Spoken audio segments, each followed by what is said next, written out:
지금 히브리서 우리 강해하고 있습니다. 지난주에 한 부분은 3장 1절부터 6절까지인데 예수님이 어떤 분이신가? 모세보다도 훨씬 탁월하게 뛰어나신 분이다 하는 그런 내용이었습니다. 모세는 이스라엘 백성을 이집트에서 이끌어내어 출애굽하여 해방시킨 그런 민족의 지도자일 뿐만 아니라 시내산에서 하나님으로부터 십계명을 비롯해서 율법을 받아온 그런 사람들입니다. 이스라엘 사람들은 율법을 생명처럼 여기는데 그 율법을 받아온 모세 얼마나 이렇게 위대하게 생각하고 높이 받들고 그의 숭배에 가깝게 그렇게 생각합니다. 그런 모세도 예수 그리스도와는 사실상 비교할 수가 없는 그런 존재죠. 그러나 이 히브리서 이 기자는 당시 이 편지를 읽는 독자, 히브리인 그리스도인, 유대교를 배경으로 한 개종한 그리스도인 이들에게 그들이 모세를 그렇게 비중 있게 생각하고 있기 때문에 모세를 그리스도와 비교를 합니다. 그래서 첫 번째로는 공통점을 말하고 그 다음에는 차이점을 얘기를 하는데 공통점은 뭐였습니까? 하나님의 집을 신실하게 충성되이 섬긴다라는 거죠. 그건 공통점인데 그러나 차이가 있습니다. 어떤 차이가 있습니까? 모세는 하나님의 집 종입니다. 종으로서 집을 섬깁니다. 그런데 예수님은 어떤 분이신가요? 하나님 집을 세우신 분이고 하나님 집을 맡으신 아들로서 하나님의 아들로서 하나님 집을 맡으신 그런 존재입니다. 그러니까 모세하고 예수님하고는 비교할 수 없을 정도로 모세가 탁월하게 예수님이 탁월하게 뛰어나신 분이다. 거기에 지난번에 살펴본 내용이었습니다. 근데 지난번 그 내용 중에 또 특별히 그 표현이 마음에 많이 와닿고 감동이 되는 그런 부분이 있습니다. 3장 1절에 보니까 이 편지를 쓸 때 이 편지를 읽는 독자들을 뭐라고 불렀습니까? 이 히브리 그리스도인들에게 뭐라고 불렀습니까? 함께 하늘의 부르심을 받은 거룩한 형제들아 이렇게 불렀습니다. 이 편지를 읽고 있는 우리에게도 똑같이 그렇게 적용이 됩니다. 여러분 우리 서로 옆에 계신 분, 앞뒤에 계신 분 한번 불러보실까요? 함께 하늘의 부르심을 받은 거룩한 형제여 자매여 이렇게 한번 불러보십시오.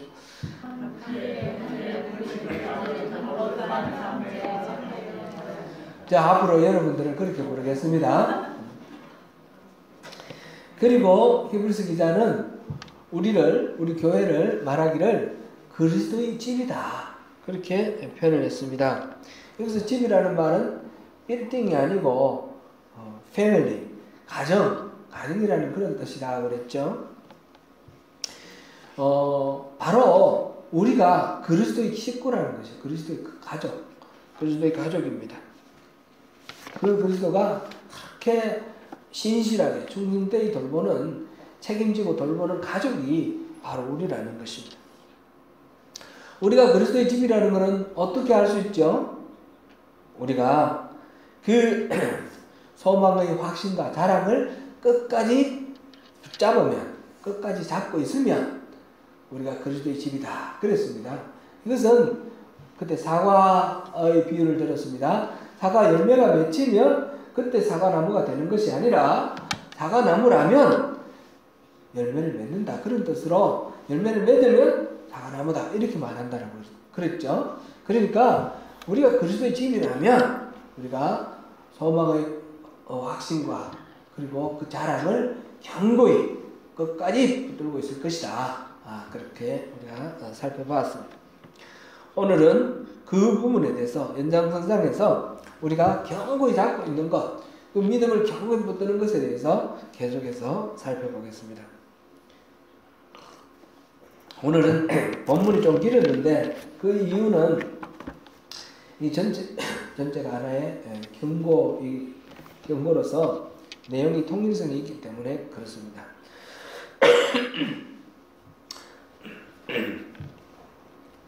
본문 7절에 보면, 제가 가진 성경에 보면, 오늘 너희가 그의 음성을 듣거든 하는데 그 옆에 기억이라고 빨간 글씨가 적혀 있습니다. 여러분들 성경에도 그렇게 주석이 붙어 있습니까? 7절부터 11절까지는 시편 95편 7절에서 11절까지를 인용을 했습니다.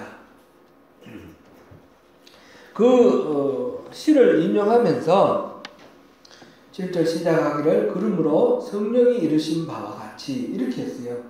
이 시 내용이 이 시편 95편을 노래한 시인의 노래인데 그 노래를 성령이 이렇게 말씀하신다라고 그렇게 표현을 했습니다.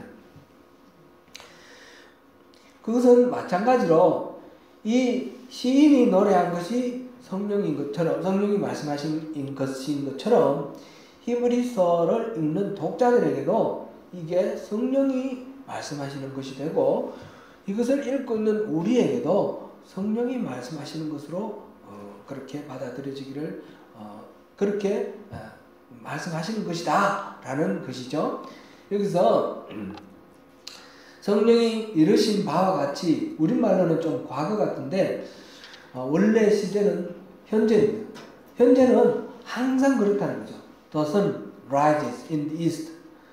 동쪽에서 해가 뜬다. 이거는 한 번만 일어나는 것이 아니라 불변의 진리 아닙니까? 늘상 일어나는 일들 아닙니까? 이것처럼 성령님이 늘상 이렇게 말씀하신다. 그런 뜻입니다. 이런 표현 하나가 더 있는데 바로 거기 오늘이라는 단어가 있습니다. 오늘은 이 시를 쓴 사람이 시를 쓸 때 오늘 이렇게 말했지만, 이거를 인용하는 히브리서 이 기자는 1000년 전에 나온 그 시지만 자기가 이걸 쓸 때 오늘, 이 편지를 읽는 사람은 바로 오늘로 읽어라 그런 뜻이고요. 그로부터 2000년이 지난 지금 이 편지를 읽고 있는 우리도 바로 오늘 하나님 하시는 말씀으로 우리가 받아들여라 이런 거죠. 그러므로 성경은 전체적으로 다 그렇습니다. 성경은 2000년 전에 기록된 어떤 문서가 아니라 이 성경을 읽고 있는 오늘 현재 우리에게 하시는 하나님의 말씀이다. 이렇게 우리가 읽는 것입니다. 사실 이 본문 7절부터 11절까지 이 말씀은 제가 2016년 4월에 처음 이 소명교회에 어플라이를 하고 그다음에 선보이러 왔을 때 제가 설교한 내용입니다. 기억나세요? 네. 그때 내용이 이 설교의 요지가 뭐였습니까? 이 설교의 요점은 우리가 하나님의 음성을 들을 때에 마음이 완고해지지 않도록 주의하라. 하나님의 음성을 들을 때에 하나님의 뜻을 잘 분별하고 순종해야 된다. 그런 내용이었습니다. 우리가 하나님의 음성을 듣기를 굉장히 사모합니다. 일반적으로. 여러분들도 그러신가요? 하나님의 음성 듣고 싶으신가요? 예. 그럼 하나님의 음성 들으십니까? 일상적으로 여러분들도 다 들으실 겁니다. 그럴 때에 하나님의 음성 듣는 거, 이거 신비한 거 좋다, 이런 식으로 생각하는 것이 아니고, 항상 그리스도인들은 하나님의 음성을 들어야 되고, 그럴 때에 하나님의 음성 듣는 것 때문에 우리가 마음이 완고해지면 오히려 그것이 축복이 아니고 재앙이 되는 것입니다. 여기 이스라엘 사람들처럼 오히려 하나님을 노하게 만드는 그런 경향이 있습니다. 실질적으로 출애굽 당시 이스라엘 백성들 한번 보십시오. 그들은 광야에서 40년 동안 늘 하나님을 경험했습니다. 아침부터 밤까지 아침부터 밤까지가 아니죠. 항상 하루로 치면 24시간 내내 하나님은 구름 기둥과 불 기둥으로 그들의 길을 인도하였습니다.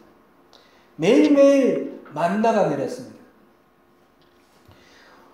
마실 물이 없다 했을 때 반석에서 물이 솟아났고요.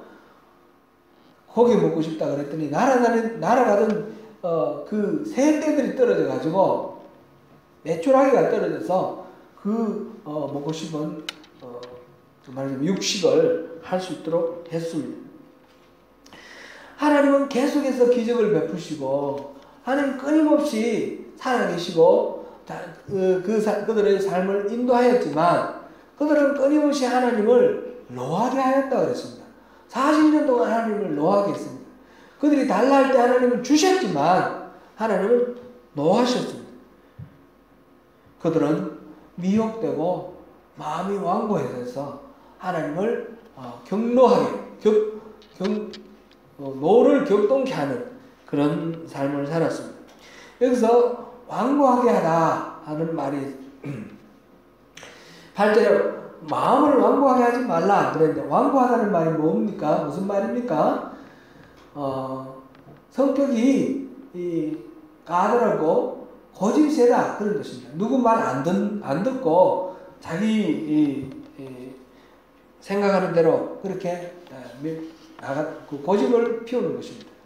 마음이 딱딱하게 굳어서 누가 무슨 말을 해도 들을 생각이 없고 또 새로운 어떤 경향이나 의견이나 그런 게 있어도 거기에 대해서 마음을 열 생각이 없습니다. 돌멩이 같습니다. 돌멩이 칼을 찌르면 어떻게 되나요? 쨍그랑하고 튕겨 나오죠. 이게 완고한 것입니다. 그런 사람들에게는 하나님이 끊임없이 말씀하시고 끊임없이 보여주시고 기적을 베푸셔도 하나님에 대해서 마음을 열 생각이 없습니다. 또 여기 보니까 마음이 미혹되었다라고 10절에 나와 있는데 항상 마음이 미혹되어 내 길을 알지 못한다. 미혹되었다는 것은 뭔가 홀려가지고 정신이 제정신이 아닌 상태를 미혹되었다 그랬습니다. 근데 이거는 무엇에 미혹되어 있습니까? 자기 자신의 욕심에 미혹되어 있습니다. 하나님이 말씀하셔도 자기 생각에 이렇게 고정되어 있기 때문에 하나님 말씀 듣지도 않습니다. 관심도 없습니다. 그러니까 하나님이 원하시는 바, 하나님 뜻, 하나님 길에 대해서는 전혀 알지를 못하고 뭐가 필요할 때 그냥 아우성쳐서 하나님으로부터 그것을 받아내면 그것으로 끝입니다. 그러니까 하나님은 어떻게 하십니까? 주시면서 계속 화가 나는 거죠. 달라고 그럴 때 주시면서 화가 나는 거예요. 결국 그들은 어떻게 됐습니까? 하나님 안식에 들어갔습니까? 못 들어갔습니다. 마음이 완고해진 사람, 마음이 미혹되어 하나님의 길을 알지 못하는 사람은 하나님의 안식을 누릴 수가 없습니다. 예레미야 42장에 보면 그런 이야기가 있습니다. 지금 이제 바벨론에 의해서 남왕국이 멸망당했습니다. 멸망당하고 그 전쟁 와중에서 수많은 사람들이 죽었고 또 수많은 사람들이 포로로 끌려갔습니다. 그런데 다행히 그 전쟁 와중에서 도망 다니고 해서 잡히지 않은 사람들이 있었어요. 그 전쟁 유민들. 그 유민들이 예레미야를 찾아왔습니다.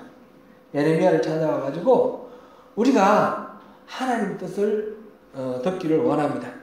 우리 예레미야 42장 6절을 한번 보시겠습니다. 같이 읽습니다. 시작. 우리가 당신을 우리 하나님 여호와께 보내면 그의 목소리가 우리에게 좋든지 좋지 않든지를 막론하고 순종하려 함이라. 우리가 우리 하나님 여호와의 목소리를 순종하면 우리에게 복이 있으리라 하니라. 하나님께 말씀을 듣고 오라는 것이요. 하나님 말씀 좀 듣고 오라. 우리는 그 말씀이 우리에게 좋든지 나쁘든지 우리 순종하겠습니다. 그래서 예레미야가 열흘의 말미를 받습니다. 열흘 후에 우리 다시 이야기하자고. 그리고 이제 하나님께 가서 기도합니다. 하나님이 이제 응답을 해주셨죠. 응답을 해줬는데 그 응답을 그들에게 이제 열흘 후에 만나서 얘기를 합니다. 절대로 바벨론 그 왕을 겁내지 말고 이 땅에 눌러 앉아서 애굽에 가지 마라. 애굽에 가지 마라. 그게 하나님이 예레미야를 통해서 하신 말씀입니다. 그런데 하나님의 말씀에 반드시 순종하겠다고 다짐했던 그들이 실제로 이 하나님의 말씀을 듣고 어떤 반응을 보였습니까? 예레미야 43장 2절 말씀입니다. 같이 읽습니다. 시작. 내가 거짓을 말하는도다. 우리 하나님 여호와께서 너희는 애굽에서 살려고 그리로 가지 말라고 너를 보내어 말하게 하지 아니하셨느니라. 하나님의 말씀을 듣겠다고 원했고, 그리고 그것이 좋든지 좋지 않든지 우리는 반드시 따르겠다라고 말을 해놓고 지금 하나님의 말씀을 전하니까 네가 거짓말한다 그렇게 말해버립니다. 하나님 너한테 그렇게 말하실 리가 없다 이렇게 말합니다. 그래서 결국은 그들은 이 예레미야까지 끌고 애굽으로 갑니다. 우리 신앙이 혹시 이렇게 자기중심적이지 않은지, 하나님 말씀 듣기를 원하는데 우리가 막 기도를 하는데 하나님 응답해 주세요 그랬는데 하나님 뭐라고 응답을 하시는데 내가 원하는 게 아니에요. 그럼 어떻게 해요? 아멘하고 우리 순종합니까? 아니요 하나님 그게 아니라요. 그러면서 우리가 원하는 걸 끝까지 구하는 그런 경향이 있지 않습니까? 이 망한 유다의 그 유민들하고 우리가 비슷할 때가 많다는 것입니다. 흔히 신앙을 이렇게 생각하는 경향이 있습니다. 우리 믿는 신을 우리가 예배 잘 드리고 헌금 잘하고 그렇게 또 봉사도 잘하고 잘 섬겨서 이 신의 마음을 감동시켜서 이 신이 내가 원하는 그 소원을 성취하게 하고 내가 부닥쳐 있는 문제, 아프다든지 뭐 여러 가지 문제, 이 문제를 해결하고 그렇게 좀 해달라고 우리 그렇게 신을 믿고 신에게 비는 것, 그렇게 생각하는 경향이 있습니다. 신앙의 목적이 나의 문제 해결과 소원 성취로 그렇게 생각합니다. 그러나 그것은 신앙이 아닙니다. 그건 미신입니다. 자기 중심적으로 자기 원하는 대로 이렇게 하는 것은 입으로는 주여 주여 나의 주님 로드 그렇게 부르지만 실질적으로는 서번트 나의 종 하나님 이거 해주세요 저거 해주세요. 그래 마음 안 들면 어떻게 합니까? 하나님도 내 마음에 안 들면 어떻게 해요? 하나님도 떠나버려요. 무슨 일은 하나님 나에서 떠나버려요. 믿지 않는 그런 경우들이 얼마나 많은지 모릅니다. 신앙이 그런 것입니까? 신앙은 그 반대입니다. 신앙은 자기를 부인하고 자기 십자가를 지고 주님을 따라가는 것이 신앙입니다. 그런 식으로 신앙생활은 해봐야 백날 해봐야 소용이 없습니다. 시편 106편 15절 말씀 우리 한번 보겠습니다. 시편 106편 15절 말씀입니다. 같이 읽습니다. 시작. 그러므로 여호와께서는 그들이 용한 것을 그들에게 주셨을지라도 그들의 영혼은 취약하게 하셨도다. 기도해가지고 내가 원하는 게 응답되었다고 하나님이 나를 지지하고 내 말을 들어주신다 이렇게 생각하면 안 됩니다.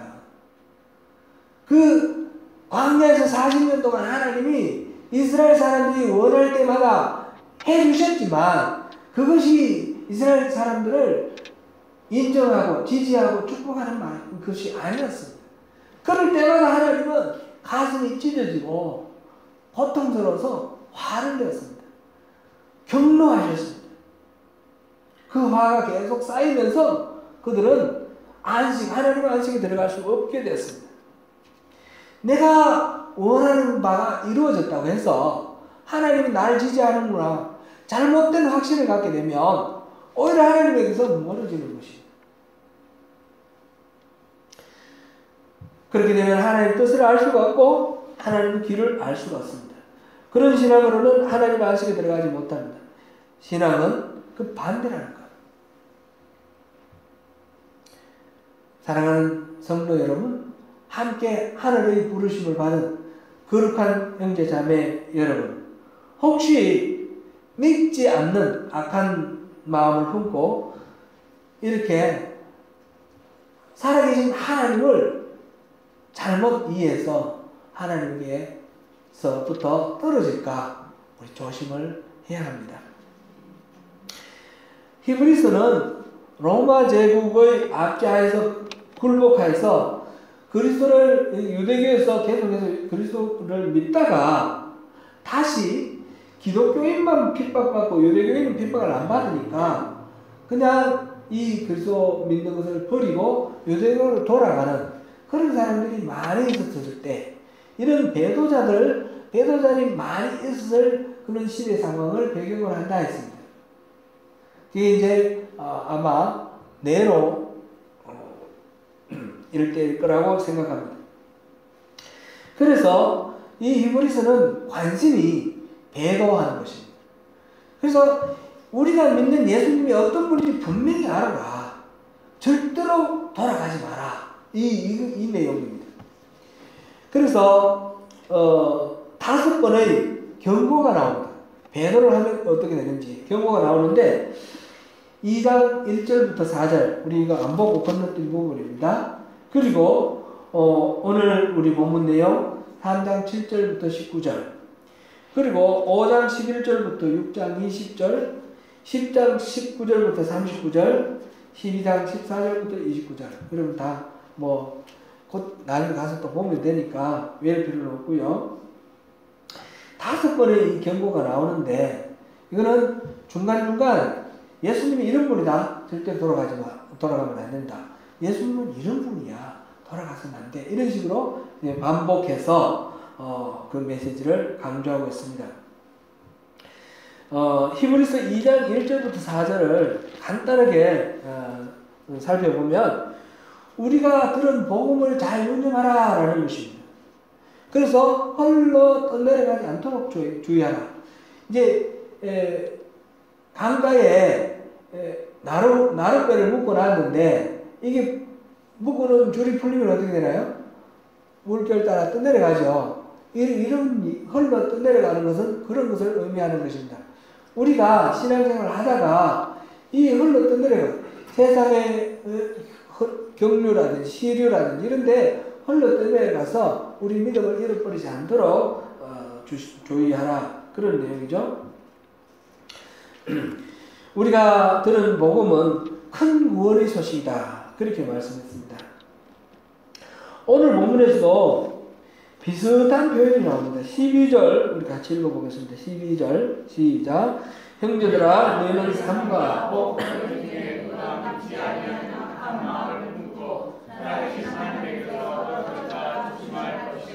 아멘.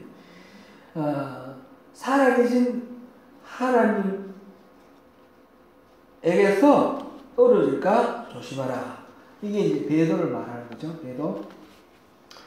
큰 믿음에서 흘러 떠내려간다라고 2장 1절에서 4절에서 그렇게 표현하는 것처럼 여기서는 하나님에게서 떨어진다, 이렇게 표현하고 있습니다. 절대로 우리가 하나님에게서 떨어져 나가면 안 되죠. 그런 믿음을 잃는 것이고 구원을 잃는 것입니다.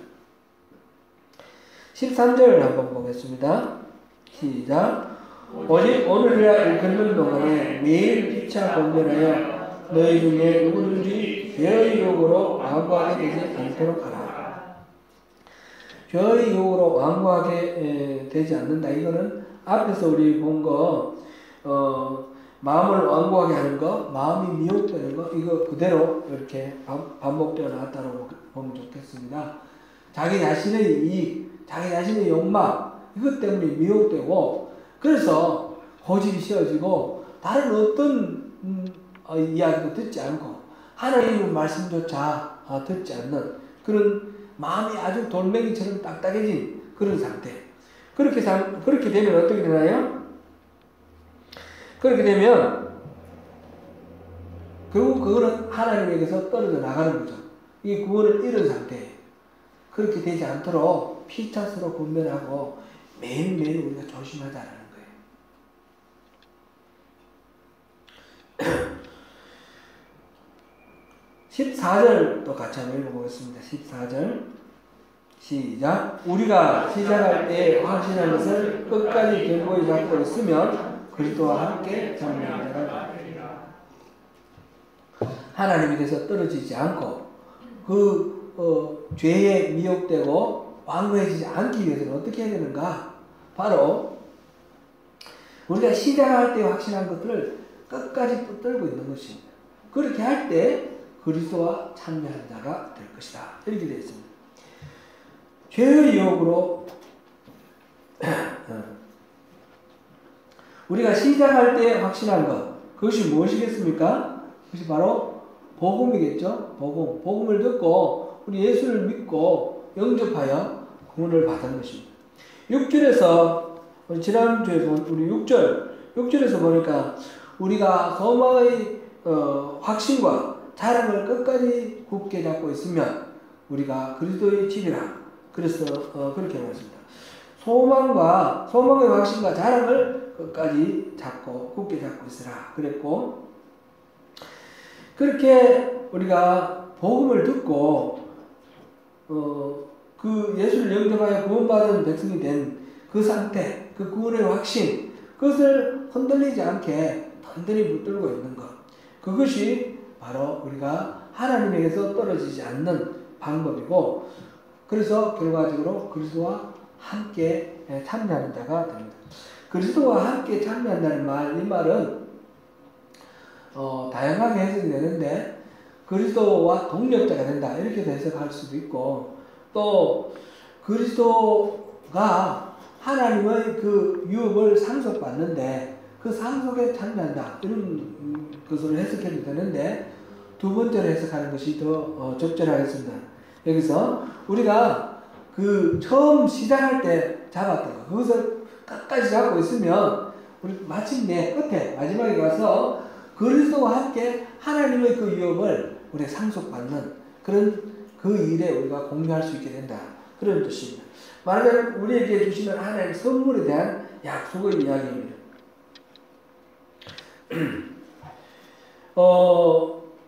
지난 수요 예배 때는 이 부분을 표현해서 에베소서 2장 6절에서 그리스도와 함께 하늘에 앉히신다 이렇게 표현했어요. 하늘에 우리를 그리스도와 함께 하늘에 앉히신다. 우리가 어떤 존재입니까? 우리 보통 존재가 아니에요. 그리스도의 집이고 하나님의 아들이고 그리스도와 함께 하늘 보좌에 우리가 앉아있는 존재예요. 여러분 이것을 믿으십니까? 여기서 떨어져 나가면 안 되지 않습니까? 여기서 추락하면 안 되지 않습니까? 여기서 멀어져 가면 안 되지 않겠습니까? 그래서 우리 이것을 끝까지 붙들고 있어야 된다는 것입니다. 그러면 여기서 이제 제가 또 성경에 읽다 보니까 완고하다, 고집세다라는 말하고 끝까지 굳게 잡고 있다 이 말이 좀 비슷하게 느껴지기도 합니다. 둘 다 변함이 없는 것 같아요. 그죠? 무슨 차이가 있습니까? 어떤 차이가 있습니까? 하나님의 말씀에 대한 태도가 전적으로 180도 다릅니다. 말하자면 복음에 대한 감수성 이야기입니다. 고집이 세다 이 말은 마음이 굳어서 하나님의 말씀에 전혀 반응하지 않는 것입니다. 끝까지 견고히 잡고 있다 이 말은 하나님의 그 소망과 약속의 말씀에서 조금도 벗어나지 않는다. 그것을 늘 붙들고 있는 것을 말합니다. 결국 중심이 하나님의 말씀에 있습니다. 함께 하늘의 부르심을 받은 거룩한 형제자매 여러분, 성경은 말합니다. 하나님의 사랑으로부터 우리를 끊을 존재는 없다라는 것입니다. 환난이나 공고나 박해나 기근이나 적신이나 위험이나 칼이나 그 어떤 것도 우리를 그리스도의 사랑에서 끊을 수 없습니다. 사망이나 생명이나 천사들이나 권세자들이나 현재일이나 장래일이나 능력이나 높음이나 깊음이나 다른 어떤 피조물이라도 우리를 주 예수 그리스도 안에 있는 하나님의 사랑에서 끊을 수 없습니다. 그렇다면 우리가 현실 속에서 보는 수많은 그 배도자들은 어떻게 이해를 해야 합니까? 우리 주변에도 성실하게 신앙생활을 하다가 떠나버리는 사람들이 많이 있습니다. 그들이 구원받은 사람이라면 그들은 돌아올 것입니다. 하나님 끝내 회복시켜 돌아오게 하실 것입니다. 끝내 돌아오지 않고 세상 떠나는 사람들도 있던데요. 그런 사람들은 어떻게 이해합니까? 그런 사람들은 원래 구원받지 못한 사람입니다. 교회 다닌다고 다 구원받는 사람이라고 할 수는 없습니다. 요한일서 2장 18절입니다. 우리 같이 읽어보겠습니다. 그들이 우리에게서 나갔으나 우리에게 속하지 아니하였나니 만일 우리에게 속하였더라면 우리와 함께 거하였으리니와 그들이 나간 것은 다 우리에게 속하지 아니함을 나타내려 합니다. 교회에 다니지만 구원받지 못한 사람들은 출애굽을 하여 홍해를 건넜지만 하나님의 안식에 들어가지 못한 사람과 같은 사람들입니다. 오늘 본문 16절에서 하나님의 음성을 듣고도 하나님을 경노하시게 하는 사람들, 그들은 모세를 따라놓은 모든 사람들이라고 했습니다. 하나님이 40년 동안 누구에게 노했습니까? 바로 그들, 광야에서 죽은 범죄한 사람들입니다. 17절 말씀이죠. 18절에서는 하나님이 결코 하나님의 안식에 들어갈 수 없다고 맹세까지 하신 사람은 누구입니까? 곧 순종하지 아니하는 자들입니다. 결국 하나님의 말씀을 믿어 순종하는 사람이 아니면 하나님을 노하시게 만들고 광야에서 죽어 하나님 안식에 들어갈 수 없습니다. 결국 답은 믿음이라는 것을 알 수 있습니다. 그들이 믿지 아니함으로 들어가지 못하였습니다. 우리가 앞서 우리가 나눈 이 배도한 사람들에 대해서 이들이 교회를 떠났는데 돌아올 것인가? 아니면 안 돌아오는데 알고 보니까 이 사람들은 원래 구원받지 못한 사람들인가? 이거 우리가 어떻게 알 수 있습니까?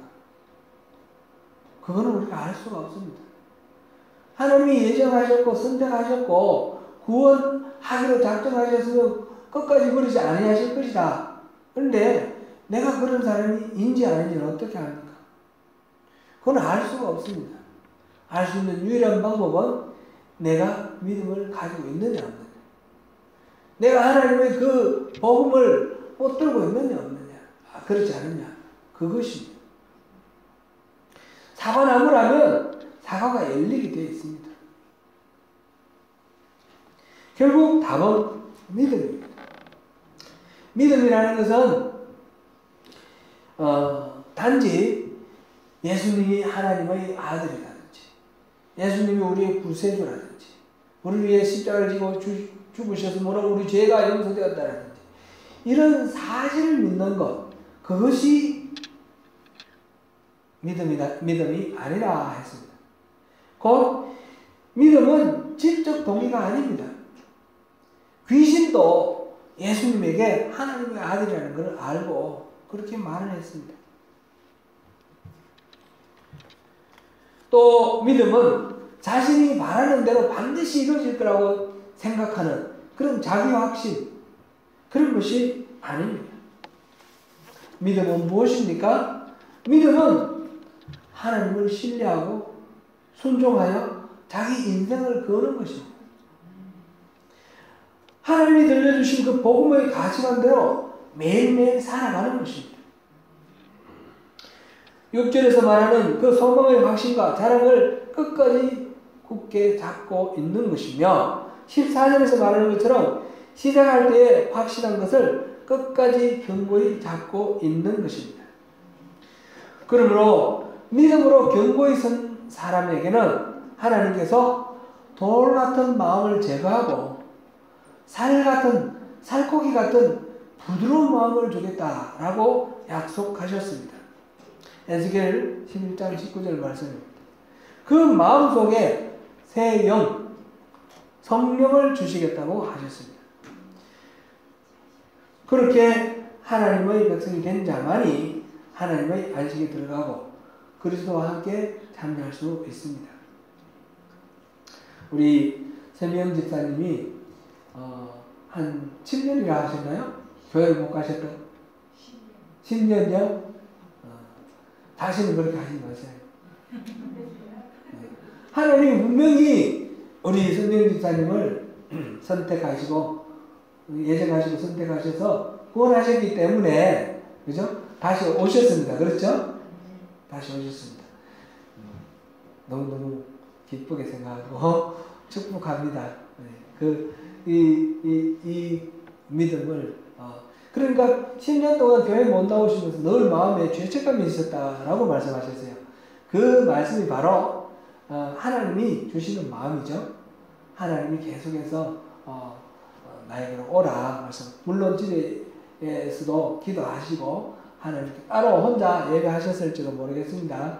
제가 자세한 말씀을 못 들었는데 오늘날 교회가 문제가 많아가지고 교회를 떠나서 혼자 예배하시는 분이 많아요. 가난한 성도라고 그러다가 차츰차츰 신앙을 잃게 돼요. 그러니까 그건 위험합니다. 내가 구원받은 백성이라는 것은 내가 하나님 앞에 예배함으로써 나의 스스로 확인도 하고 확증도 하는 겁니다. 함께 하늘의 부르심을 받은 거룩한 성도 여러분, 하나님의 말씀을 견고히 붙잡고 하나님의 사랑에서 끊을 자 없는 견고한 믿음으로 하나님의 안식을 누리시는 저와 여러분 되시기를 축원합니다. 아멘.